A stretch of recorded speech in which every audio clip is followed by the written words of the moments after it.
a gente, por exemplo, esse ano a gente fez projetos em 8 estados do Brasil, né? Mas a gente não tem operação em outros 8 estados. Uhum. A gente precisa ter um volume, né, efetivo de mercado para mudar para uma cidade e estabelecer uma base, né? Então, quando a gente abriu em São Paulo, São Paulo já tinha passado o Rio como o maior mercado, né? Quando a gente pensou em abrir Curitiba, né? O Paraná tinha passado São Paulo pela primeira vez como maior mercado, né? O que já aconteceu 2 vezes e vai se repetir esse ano, né? O Paraná vai ser o mercado maior que São Paulo de Caramba. novo em 2025 pela terceira vez em Mas qual 10. é exatamente o que passou? Tipo, o mercado. Faturamento, né? Faturamento mesmo, mercado em Faturamento. geral. O mercado geral pra gente, né? Mas, obviamente, São Paulo está crescendo 2% ao ano, o Paraná está crescendo 9%, acaba sendo Aham, natural, aham. né? Da mesma forma, né, que o Rio Grande do Sul, até por conta do processo de recuperação, vai ter que fazer muitos investimentos nos próximos 10 Uhum, anos, né? E uhum. para a gente é um foco hoje de atuação. E para a gente é isso. Chegar, entrar naquele mercado, fazer gerar mais negócios, pegar ali contratos de longo prazo e falar assim, cara, acho que faz sentido, né? Então hoje a gente, eu acho que tanto para o Rio Grande do Sul quanto para o Distrito Federal, hoje são realidades para o futuro, né, que a gente vai analisar aí nos próximos 2 anos de expansão. E a nossa lógica é sempre essa, assim, entrar no mercado, cara, tem um cliente, né? Então, por exemplo, a gente está pegando o primeiro cliente em Cuiabá, deve começar o projeto em janeiro. É, cara, tem um cliente em Cuiabá. Para quem eu mostro esse case, como é que a gente faz isso virar dinheiro, né? E por aí vai. Então aí a gente vai, a partir de um primeiro cliente, a gente vai tentando crescer aquele mercado de forma que ele justifique uma operação, né? Então a nossa forma de trabalhar e de ocupar, né, o espaço é um pouco essa. E a gente tem também um olhar assim muito forte é, de interiorização, né? Então a gente já fez projeto em Roraima, já fez projeto em Rondônia, já fez projeto de no Amapá, né? A gente tem muita disposição de atuar nessa franja, né, da economia do Brasil, né? E acho também isso é um diferencial, sabe? A gente é muito bem visto, Capilarizar. né? Não é muito bem visto porque nem todo mundo tem essa disposição, nem todo Uhum. mundo tem, né, esse olhar. É óbvio que as maiores empresas de consultoria sempre vão ter recursos, né, para aportar nesses mercados, mas quando você olha uma consultoria boutique de dados, né, que atua, atua com startup, atua em supply chain, atua na parte de expansão, né, em growth, então é mais difícil você ver uma empresa, né, com características de boutique ter esse tipo de disposição, né? E a gente tem, e acho que isso também gera uma proximidade, gera uma imagem, isso gera uma repercussão, né? E para Reputação. uma reputação. Então, acho que para a gente que trabalha no B2B com grandes clientes é uma coisa que acaba tendo muito valor, né? Então, são coisas que a gente tenta preservar, e tenta trabalhar e tenta incutir também em termos de cultura no nosso time.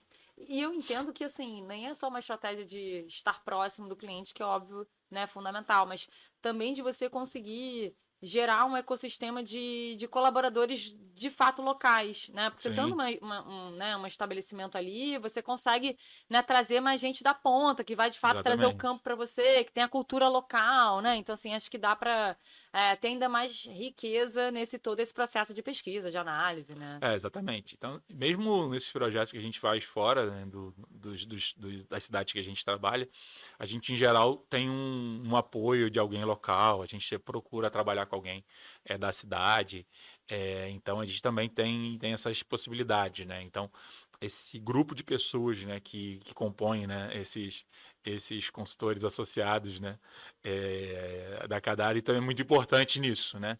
Então, a gente vai crescendo nessa base de pessoas que a gente interage, que a gente tem possibilidade de trabalhar. Isso também ajuda a gente, né, a disputar com contratos, né, de grande porte, contratos Sim. grandes. Né? A gente tem um ticket médio superior a R$ 200 mil. Então, para a gente é importante ter também pessoas que, além do nosso time, possam, né, compor ali e fazer uma frente, né, de projeto, caso venha ser necessário, né? Consultoria trabalha muito com essa ideia, né? E a gente não é diferente. A gente tem o nosso grupo, né, de 25 pessoas, mas a gente tem ali mais de 40 pessoas, né, que colaboram com a gente em projetos e muitas delas não estão nos grandes centros, né? E nos ajudam também a fazer isso acontecer. Mas acaba que vocês ali, pelo que a gente tinha conversado, cada sócio tem uma expertise, por isso vocês se uniram, e aí cada um capitaneia um projeto, né? Ou mais. De acordo com a expertise, né? A gente E como que é isso, né? Para não engessar, enfim, né? Esse processo no Brasil todo, né? A gente tem, cada projeto tem o acompanhamento de um sócio, sempre. Né? O sócio sempre acompanha, porque também é bem diferente, né, de algumas empresas no mercado. Então, a gente faz questão disso. Então, tem ali sempre, em todo o projeto, um sócio acompanhando, às vezes mais de um, dependendo do porte do projeto. E além do sócio, tem um líder, né? E aí, um líder pode ser nosso, pode ser alguém que a gente traz porque tem uma especialidade. Então, por exemplo, a gente estava entregando um projeto esse mês, né, para uma empresa francesa em São Paulo. E aí a gente trouxe a expertise de alguém que lidava diariamente com aquele problema que ele queria resolver, né? Então, por mais que tivesse o aporte do nosso time, o líder não foi da Cadar, né? Na verdade foi, né? Mas não era, né, efetivo da Cadar. Então, são coisas que acabam fazendo com que a nossa essa flexibilidade e essa forma de trabalhar ajudam bastante, né? E tem empresas que não tem isso, né? Que o líder sempre é alguém da empresa. Só que, cara, a gente não consegue ter todo mundo e as pessoas que sabem de tudo são as melhores em tudo, né? Às vezes a gente tem que trazer alguém que entende mais daquilo, sabe mais daquilo do que a gente.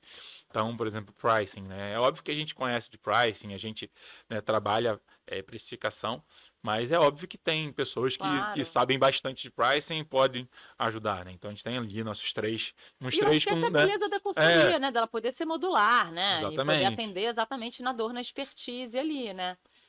Faz, enfim, né? Faz muita diferença. Agora, o ponto de vocês estarem ali na ponta, né?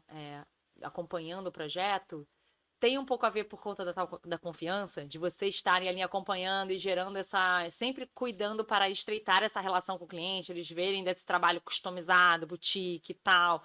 É mais por isso, né? Também. Acho que tem uma questão de experiência, Uhum. né? Tem uma questão.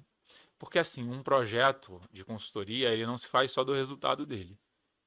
Ele se faz da garantia de que você vai ter alguém internamente que vai implementar, né? A consultoria é sempre um jogo de 50-50, né? 50 é o resultado do projeto, 50 é a capacidade do outro de absorver aquilo e de implementar o projeto. E o sócio, ele é muito importante nisso, né? De fazer com que o cliente crie esse interesse e dê esse direcionamento interno para fazer as coisas acontecerem. Acho que esse é o primeiro aspecto. O segundo aspecto é possibilitar continuidade de relacionamento, né? Então, se a gente olha para a nossa base de clientes, né, que contratou projetos esse ano, metade já eram clientes da Cadar, né? Já tinham feito algum projeto com a Cadar. Revenda. Não necessariamente no ano passado, né, mas já foram clientes antes, né, da Cadar. Quando a gente olha para as vendas que a gente já fez para o ano que vem, né, é muito baseado nisso, né, nessa coisa de, pô, entreguei isso, isso vai emendar numa outra necessidade, ou de, pô, entreguei isso para essa área, pô, tem uma outra área aqui que tem uma outra necessidade que eu acho que você tem condições de atender. E o sócio é muito importante nisso, né, de trazer essa experiência, né, que foi construída ao longo do tempo com o mercado, observar essas coisas e pensar nessa nova solução e imediatamente estar ali pronto para atender. E não necessariamente um consultor especialista tem esse olhar, né? Então, acho que o olhar do sócio, né, a capacidade do sócio, o diferencial que ele aporta, acaba muito indo nesse caminho, sabe? Engraçado, né? Eu lá na agência, eu fico tentando dar uma educada na gerência, assim, né? Para eles perceberem as oportunidades, né? De amplificar o projeto ou de revenda e tal. E claro, né? Aos poucos eles vão, né? Ganhando esse tino. Mas é muito da gente, né? É do Sim. dono do negócio mesmo, de estar ali, cara, acho que. E às vezes a comissão não é de vender, é tipo assim, cara, podia fazer uma coisa muito mais Sim. legal, podia ampliar isso aqui, você vai ter um olhar muito mais profundo, vai ser muito mais eficiente para você.